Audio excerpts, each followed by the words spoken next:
जरा सोचिए, एक ऐसा पहाड़ जो दुनिया के सबसे ऊंचे शिखर हिमालय से भी पुराना हो। एक ऐसा खामोश पहरेदार जिसने डायनासोर का जमाना देखा है और धरती पर हुए अनगिनत बदलावों का गवाह रहा है। आज यही प्राचीन रक्षक एक बहुत ही मॉडर्न दुविधा का सामना कर रहा है। हाँ, बिल्कुल सही सुना। ये पहाड़ यानी अरावली पर्वतमाला हिमालय से भी करोड़ों साल पुरानी है।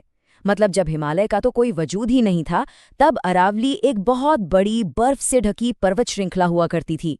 ये तो जैसे धरती के इतिहास का एक जीता जागता पन्ना है। तो सवाल यही उठता है कि भाई इतने पुराने और इतने जरूरी पहाड़ों को बचाने की जगह इन्हें तोड़ने की बात ही क्यों हो रही है। चलिए, आज की इस पड़ताल में हम इसी मुश्किल सवाल के दोनों पहलू समझने की कोशिश करते हैं। तो चलिए इस प्राचीन कहानी की परतों को एक एक करके खोलते हैं।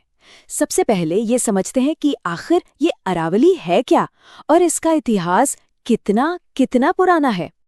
तो देखिए, अरावली पर्वतमाला उत्तर पश्चिमी भारत में दिल्ली से लेकर गुजरात तक फैली हुई करीब 692 किलोमीटर लंबी एक माउंटेन रेंज है। पर यह सिर्फ एक पहाड़ नहीं है, बल्कि पृथ्वी पर मौजूद सबसे पुरानी जियोलॉजिकल संरचनाओं में से एक है। अब जरा इसके सफर पर नजर डालिए। मतलब ये कितना पुराना है? करीब 1.8 अरब साल पहले इसका बनना शुरू हुआ। 60 करोड़ साल पहले ये एक शक्तिशाली बर्फ से ढकी रेंज थी।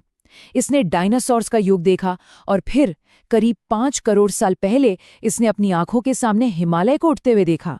आज ये वक्त के साथ घिस जरूर गई है, लेकिन आज भी एक बहुत ही जरूरी एक वाइटल सिस्टम।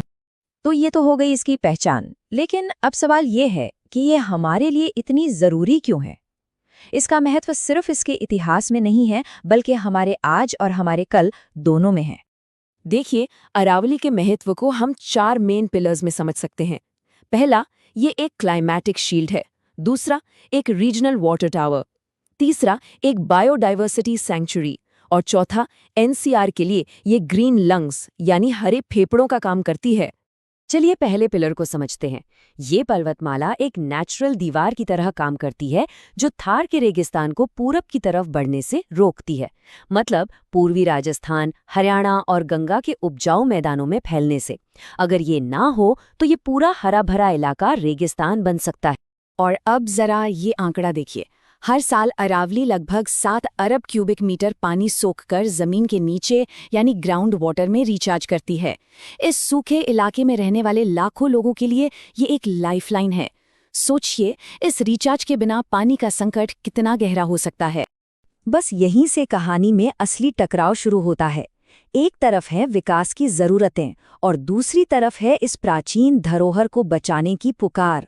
तो ये जो बड़ी बहस है, ये 2 हिस्सों में बटी हुई है।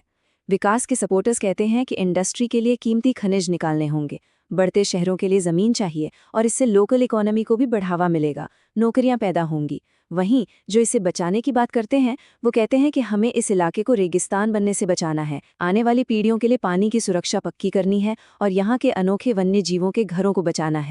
जो लोग डेवलपमेंट के पक्ष में हैं, उनका नजरिया ये है कि प्रगति को रोका नहीं जा सकता।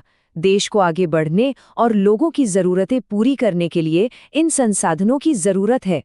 और इसके ठीक उलट कंजर्वेशनिस्ट्स का कहना है कि अरावली को नष्ट करना एक तरह की इकोलॉजिकल सुसाइड है। हम छोटे मोटे फायदों के लिए एक परमानेंट लाइफ सपोर्ट सिस्टम का सौदा कर रहे हैं। तो यहाँ मतलब सीधा है कि हर काम का एक फायदा भी है और एक नुकसान भी। जैसे माइनिंग और क्वारिंग से हमें कंस्ट्रक्शन मटेरियल तो मिलता है, लेकिन टॉप सॉइल खत्म हो जाती है, पानी गंदा होता है। जंगलों की कटाई से शहरों के लिए जमीन मिलती है, पर एयर पोल्यूशन और रेगिस्तान बढ़ने का खतरा भी बढ़ता है। और इंफ्रास्ट्रक्चर से कनेक्टिविटी तो बेहतर होती है, लेकिन पानी का नेचुरल बहाव रुक सकता है और जानवरों के घर उजड़ सकते हैं। तो अब हम एक ऐसे चौराहे पे खड़े हैं जहां से भविष्य के लिए 2 रास्ते निकलते हैं। सवाल यह है कि हम कौन सा रास्ता चुनते हैं। आखिर में चुनाव बस एक ही है, आज का आर्थिक फायदा या कल की इकोलॉजिकल विरासत। हमें ये तय करना है कि हमारे लिए ज्यादा कीमती क्या है, कुछ दशकों का मुनाफा या अरबों साल पुरानी ये धरोहर। तो सवाल यही है, हम इस प्राचीन रक्षक का भविष्य कैसे लिखेंगे? क्या हम इसे तोड़ देंगे या इसकी रक्षा करेंगे? जवाब हम सभी को मिलकर ही देना होगा।